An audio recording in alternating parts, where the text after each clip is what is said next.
Hi, everybody. Mandy Ray of Ecstatic Astrology here to give you an update. This is not the new moon. I missed the new moon in Gemini. You'll have to forgive me. I was at NORWAC, the Northwestern Astrology Conference. I previously, just a few weeks before that, was at the Organization for Professional Astrology Conference.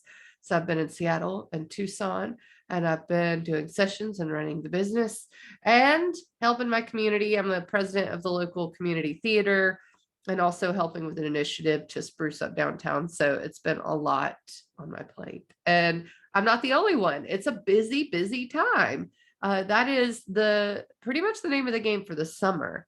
So where we're at is just a few days past the new moon in Gemini.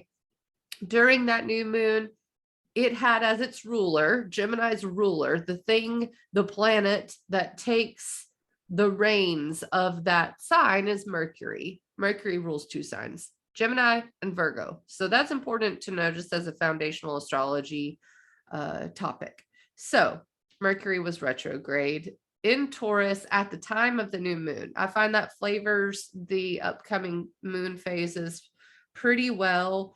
The Mercury retrograde was stressful. Even the direct station, which we've just had, and now it's direct. So it went direct June 3rd yesterday. I'm recording this on Saturday, June 4th. Even that was stressful. And typically, when a planet stations, meaning it slows down, the messages get stronger, especially with Mercury. Mercury rules messages and communication. And what we were revisiting, questioning, redoing with Mercury, which was Taurus, our values, our assets, the things that we consider comfortable. I mean, you could even get down to survival. And all of that was being rethought. What do we need for survival? I find it interesting that the baby formula shortage was happening during this stressful Mercury retrograde. Why do I say stressful? Couple of reasons. I'm not a fixed star astrologer, I wouldn't say, meaning I don't put that into my interpretations very much. But there is a fixed star called Algol, which is the Medusa or the demon star. And it resides at 26 degrees of Taurus, where Mercury slowed down, stationed direct. So there's one thing, the demon star. Do you need much more? Okay. The other thing is it was there for a while because as it slows down, it starts to almost stand still. So it's been there for several days and it'll be there until about June 8th on Algol. Not exact by minute, but definitely by degree at 26 degrees of Taurus. So that is a little bit of an interesting tidbit, I'd say. These changes that we've gone through with Mercury retrograde, shifts in perspective, things breaking down, seem to have had a little bit of a demon star flavor to it. Don't quote me on any of the Algol stuff. I'm not super well versed in fixed star astrology, as I said, but it's something to look up. Where do you have 26 degrees of Taurus in your chart? What does this mean for you and as far as themes go? That's an interesting thing to note. So there's some good content out there. People write articles all the time. Just Google Algol, Algol. Now the other thing about this Mercury station direct was it was square Saturn, also stationing retrograde. Stationing, standing still. They're both standing still. So you have the rule maker Saturn turning retrograde, standing still, starting to wonder if we should restructure things. Saturn is structure. When it retrogrades, you have a questioning of what the boundaries you've laid in this time period that it's been direct, which is about 6 months, and it spends about 4 months retrograde, I'm pretty sure. So we've got that going on with Saturn turning retrograde today, June 4th. Then the next thing, Mercury turning direct, square to it. That's tension. And you can see how they're pulling on each other. And it almost seems as if as Saturn's going retrograde here in Aquarius, Mercury's moved into Taurus retrograde, and they're stretching it to the furthest stretching point. Do our values maybe changing, maybe a shift in perspective because there is this restructuring we have to do? Is the restructuring because we've realized a different perspective in our values and our money and our assets and what makes us comfortable? They're pulling on each other. So as Saturn stations retrograde and Mercury stations direct, they are really, really tensely tight pulled on each other. So there is this flip flop, I think, between a square where it's like, oh, you get pulled toward one direction.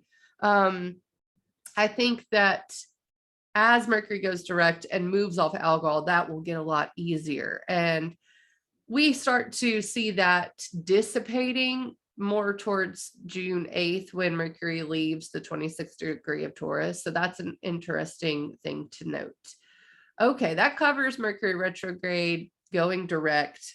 Now you can kind of celebrate, but wait till about June 8th, and even then it's still in the shadow period. The shadow of Mercury retrograde is when it's already been there and it's revisiting, and it will do that until about, I believe, 4 degrees of Gemini. So let's take a look at the chart.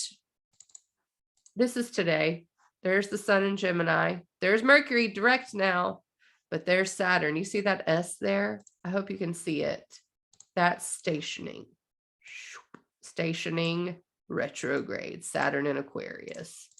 So we're talking about also maybe rethinking goals, rethinking the future, rethinking how we interact in a society. That is Aquarius. Mercury in Taurus, I've already gone over that. Sun in Gemini, that's where the new moon was. Thought processes, communication. This lends itself to the busyness, as well as Chiron, Mars, Jupiter here in Aries. Now, Aries is active energy.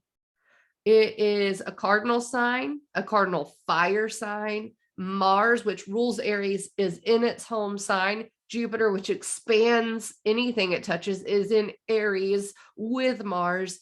And around that new moon, we also had the Mars-Jupiter conjunction. So that's something to note, and why it might seem either busy, inflamed, you could even say stressful, frustration with Mars. You could say anger. You could say like today, just today, with the moon in Leo trine Mars and trine Jupiter. See, these things are interesting to note. The moon's in a fire sign. These support each other. Moon in Leo, trine Mars and Aries. That's today, June 4th. So that could sometimes be self-focused energy. And just today, I was out in my little small town. I was setting up sound for a show that we were going to have because I also am a musician. I have a lot of sound equipment, and we were going to have a show. So I was setting it up, and I was hauling stuff inside. And as I was doing that, this car pulls up and this other car's behind it. Well, the car slows down, and this other car's like, "What are you doing, dude?" And kind of was like, "Do I need to go around you?" And the other car like road raged the first car. And me being the person, I'm walking out there, first of all. Second of all, me just reacting, I went, "Hey," did a very Mars Jupiter thing. "Hey, what do you think you're doing? It's dangerous." I'm a mom. And the guy totally cussed me out. And I could have, I think of the possibilities, and just something like that, just something that's geared toward a normal reaction to something. It was very inflammatory. It made me a little nervous. And I decided to lock myself in the building because I was like, you don't know what people are going to do, especially under these stars. So be aware of that. Tensions are high, stress is high, anger is high, frustration's high. Now, the other thing is motivation's high, busyness, movement, taking action. So there are some good things. Motivation. I don't want a passion. I don't want to just focus on the negative, but I think it's important to talk about the negative vibes that are going on. Okay. So I just want to go forward a little bit and look at when we might have some stressful or some wonderful times, right? So the moon moves into Virgo Monday. This weekend is moon in Leo. I would say the most stressful aspect, and I'm looking at Central Time always because that's where I am. Let me edit this to be Aries rising because I think it keeps it cleaner. We don't have to worry about it moving. Okay. So we've got I got Saturday, which is what, by the way, I thought today was Friday even. Like, I'm just so messed up. I'm so sorry. But here I am showing up.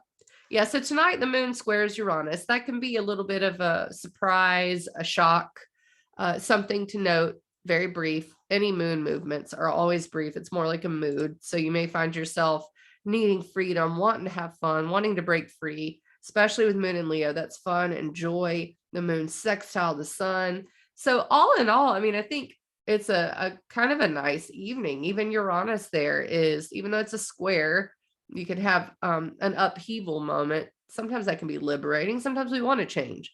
So you may notice that tonight, Saturday. It's tomorrow, Sunday, the 5th, where the moon opposes Saturn. That can get a little stressful. And again, it's brief. It's the moon. You'll hear me say that because the moon is brief. But it also makes a fixed grand cross with Mercury. It will square Mercury at the same time. It will square the nodes. This is a very typical stressful aspect. Well, how is it stressful? Well, Saturn in Aquarius is demanding work. It may be pressuring, putting rules down. Maybe we have to think about our future, what our goals are, all the things going on, all the people in our life. That's Saturn in Aquarius. Responsibility to the whole, responsibility to our goals, stationing retrograde. Okay. Then we've got Mercury here in Taurus. I talked about that Mercury Saturn square. So that is, but this is where I need to be. Mercury in Taurus plus the North Node is like, no, we're developing this area of our chart for sure. We're thinking about our values. We're thinking about survival. We're thinking about comfort, assets. Okay. The moon in Leo, it's like, God, I just want to have fun. Can't I just have fun and just like be in my joy and let go? Incidentally, the South Node in Scorpio really does want us to let go of obsession, control, power, all of those things. So in a way, there's just a lot of mixed energy, and you may find yourself pulled in several different directions on Sunday. I'd pay attention though, because there's going to be this in the summer. This specific fixed grand cross is going to feature heavily this summer. So pay attention tomorrow. When the moon's in those fixed signs, pay attention. What comes up? What areas of your life? What themes of your life? All right. So I'm just working up to the next full moon so that I give you guys lay of the land. That's my passion. I want to give people a heads up about, what's coming. What is the energetic themes, prediction, whatever.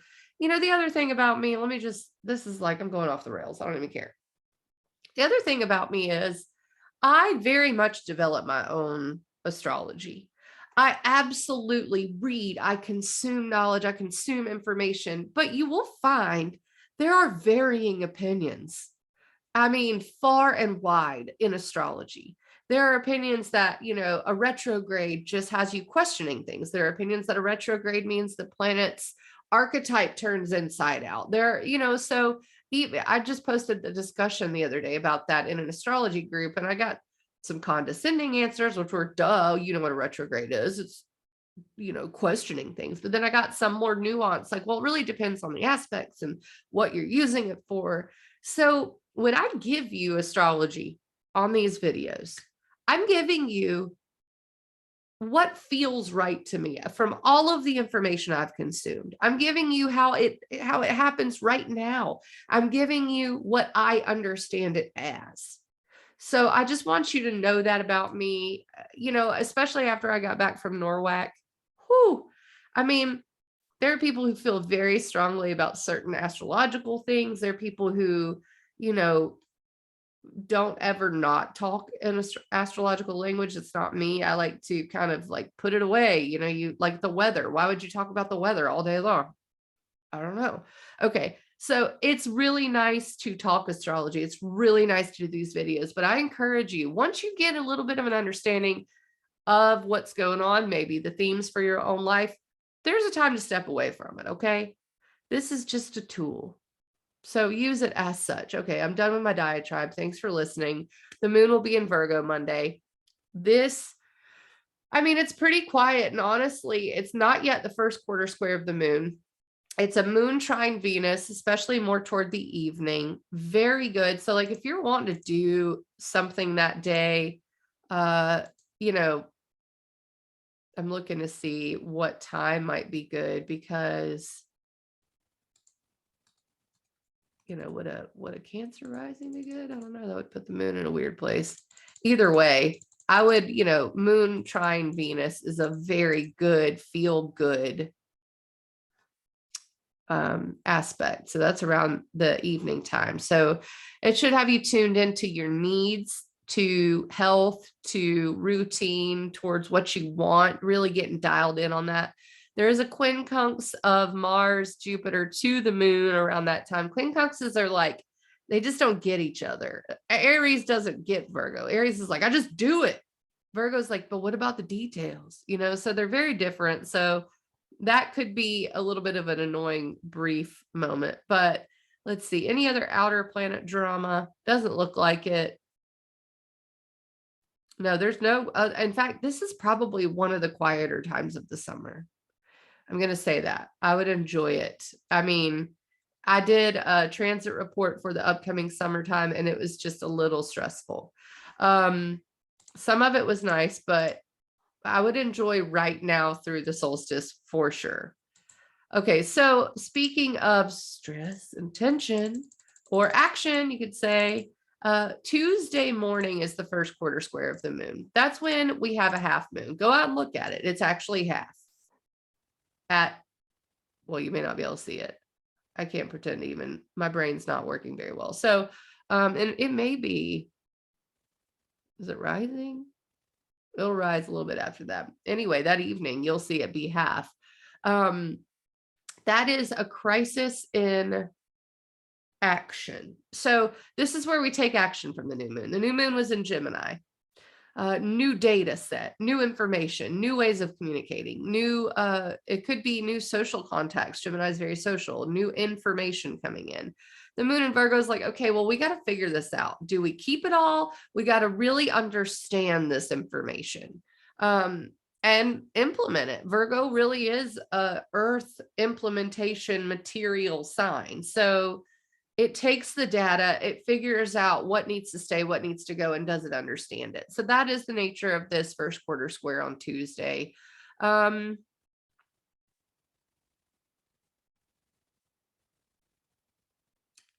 nope, that's about it for Tuesday. Okay, so let's go to Wednesday. What's going on Wednesday? We got the moon in Libra. Okay, this is June 8th. Mercury moves off of Algol. Yay. It also moves really far away from this square to Saturn. I mean, 2 degrees once you get going is like when it's pushing away from something, really not a big deal. But what it is getting closer to doing is trining Pluto on June 8th. So, you know, we just went through all this kind of hullabaloo with Mercury retrograde. It was not fun. Not all Mercury retrogrades are that bad. If it wasn't bad for you, it just may not be affecting your chart in a big way, right? So this specific aspect is empowering. Here's another astrological opinion, okay? Pluto is power, disempowerment. It is the balance of power. It is transformation. It can be death, it could be shamanism, it can be the root chakra. It is the depths. It is the dark. It is a powerful player. That's Pluto. Some astrologers will tell you it's just death. I don't know. It's more nuanced than that to me. Okay. So during this Mercury trine to Pluto, I feel like it's quite empowering. We can see the assets, the values in our life that are supporting us, how we want to develop them. And Pluto in Capricorn is really saying, take back your own authority. That's really what it wants us to do. And why do you think all of these structures have crumbled around us lately? Look at, I mean, any structure that's been meant to work well in our government is just sort of not. There's some that are working okay, but just sort of not. So this is encouraging. We have to empower ourselves, especially in our structures and government, boundaries, rules, what has authority over us. Mercury trine Pluto, that's a good aspect. It's supportive. The other thing is, you know, it's sextile to Neptune, kind of a wide orb, but Neptune is dreams, you know, so maybe bringing dreams into reality. Okay, so the other thing that's going on is Venus Well, I would say Wednesday morning, it could be a little weird. The moon opposes Jupiter and Wednesday evening. Thursday, June 9th. I'm sorry. I'm so sorry. Thursday, June 9th. It's up here. If you're ever confused at what I'm looking at, it's always up here. What am I getting at? That the moon is opposite Mars. Thursday, June 9th. That's what I'm getting at. Wednesday evening, it's opposite Jupiter. I'm not so sure. I'm making a judgment here. Moon opposite Jupiter is big feels. Okay.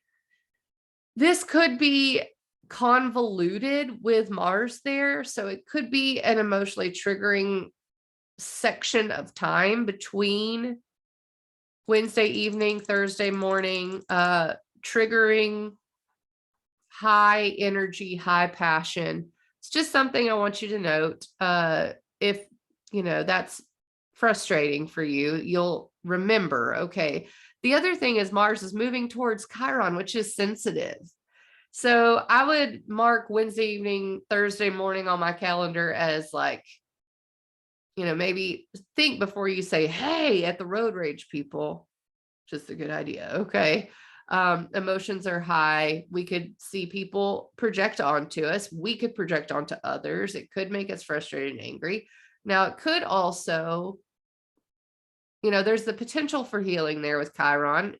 Chiron can be very sensitive, though. It's like bumping an old scar up against a table and it opens back up and you have to take care of it again. That can be Chiron, right? So I'm just encouraging you to do some self-care around that time. Ceres is square to both in Cancer, and Ceres is the nurturer asteroid. And Cancer is nurture as well, nourishment, very important to do during the middle of next week. The other thing is Venus is approaching Uranus. Let me explain that. Venus, money, values, love, relationship, fairness, justice. In Taurus, more money, more survival, comfort, what we love, what we cherish, what our assets are, our five senses. It's all very Taurus. It's the earth. It's our food production. This has a lot to do with the supply chain, Uranus and Taurus. The last time it was in Taurus was the Great Depression. Okay. Venus hitting that on a collective scale. Watch the news. Is it going to be our economy? Is it going to be Bitcoin? Is it going to be the food supply? Is it going to be the supply chain? It's a date to watch. The exact date looks like Saturday, June 11th, but as it approaches, I think these things get heightened. So I would even, especially with the moon opposite Mars Thursday, we can look to Friday. Oh, it's getting really close, the Venus-Uranus conjunction. On a personal scale, we could realize that, something in our lives is changing, shifting. It could be opportunistic. I find that Uranus can bring opportunity because when we change, when things happen out of the blue, we use it. How do we use it? Right. So we may become aware of some things in our life that are shifting, that are changing. Friday, Saturday. Take a look at Saturday. The moon's in Scorpio by now. Okay. Why does that matter? That's because that's where the lunar eclipse was on May 16th, I believe. So it's going to transit that area. It's going to oppose the Venus-Uranus conjunction, June 11th. That's important. Anytime the moon visits, it's like an exclamation point. Your mood is there. So things that maybe fears, that's Scorpio, obsessions, control, power, that's all Scorpio, but also shared resources, how we have teamwork. I mean, like how we work together is a very Scorpio trait because we merge in Scorpio. We count on each other in Scorpio. And so that's why it can be fears, so sometimes we have to let go. We have loss in Scorpio. Sometimes we have to decide not to be holding on to something too tightly with Scorpio. And it opposes Venus and Uranus, which I think is helpful because it's like, all right, fine. I don't want that old thing anymore. I do want the new stuff. That's this weekend, June 11th, Saturday. Yeah, the weekend, a week from today, because I'm on a Saturday too. Sunday, moon hits the node and it opposes Mercury. So you see where I'm going with this. It's more of the Scorpio Taurus axis. What is mine? What is theirs? What do I need to let go of in order to invite in the new? How am I being disempowered and how do I develop self-worth? These are the things going on. It should be noted that Saturday, Sunday will highlight the fact that Saturn and Uranus are getting very close to squaring again. They're on their way. Right now, they're about 9 degrees away. But as we move on into summer, they get within 1 degree again. And those squares happen 3 times in 2021. How do I build my future if my values are shifting? How do I change my structures in order to support these new values? Oh no, we need to survive. Things are going badly. We need to change our structures. That's the Saturn Uranus square. It's led to labor protests, economic things. I could go on. The nodes are now there squaring. Okay. They're south nodes squaring Saturn, north nodes with Uranus. As we get on in the summer, that's going to build again one last time. It's not exact, but arguably, I think it's probably going to be the last hurrah. Okay. And that's, I believe, toward the end of the summer. Every time, like the moon goes through and hits this opposition with Uranus and this square to Saturn, we're going to have these themes pop up, even though it's the moon. Same thing with any planet in a fixed sign. Those are Taurus, Leo, Scorpio, Aquarius. Okay. By the way, if you're a rising one of those, it's pretty, it's shifting your life quite dramatically. Okay. Because it's your identity, it's your home, it's your family, it's your career, it's your relationships for any fixed sign rising. That being said, everyone else has it affecting them in some way. It's just good to note that fixed sign risings are really fundamentally changing because it's the angles. Okay. So let's go into, yes, that square to Saturn, Sunday, June 12th. Just remember that. It can be like pressure, responsibility. I have to make some changes. Now, as we get into Monday the 13th and Tuesday the 14th, we are in full moon territory. So I've brought you through to this full moon stuff. The other thing is, as the moon is full, Mercury moves into Gemini. Mercury will be traversing Taurus from now until about June 13th. Okay.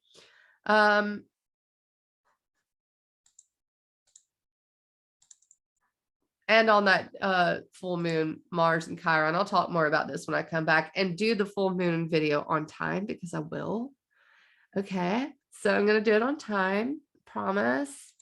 Let me go through, because I said the fixed signs, how this stuff was affecting you. And I think that's a quick way to do it for this specific short, late video. Let's do the cardinal signs. Okay. The cardinal signs, that would be Aries rising. It would be Cancer rising, Libra rising, or Capricorn rising. Okay. For those, they're going to be in your succedent houses. This has a lot to do, all of the Saturn Uranus stuff is a lot to do for all cardinal risings: Cancer, Libra, Capricorn, Aries.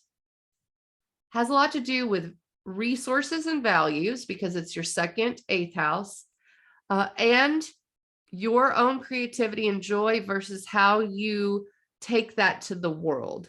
So really, it is about how I share myself with the world, what my values are, where do I find joy, how do I connect with others, what are my goals for all cardinal risings.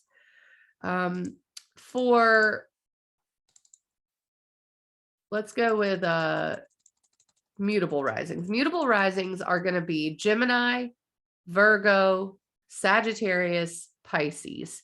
Any of you are going to have the Saturn, Uranus, and nodes in your cadent houses. It's very abstract. You're going through spiritual transformation. You're going through transformation of what you believe. You are perhaps doing some transformation in how you make decisions and communicate. And then your routine, and your health. Okay. So it's spiritual, it's body, it's belief, it's communication for all mutable risings. I think that will just take care of it through to the full moon in Sag, and then I'll give rising sign updates for everyone on that date. I'll try to come a little early so that I can recap some of the end of this. And thank you so much. I'm so sorry that I left my pretties hanging. That's what I feel like. Y'all are my pretties. I love you so much for following anything I say. It makes me feel like I've done all this learning for a reason.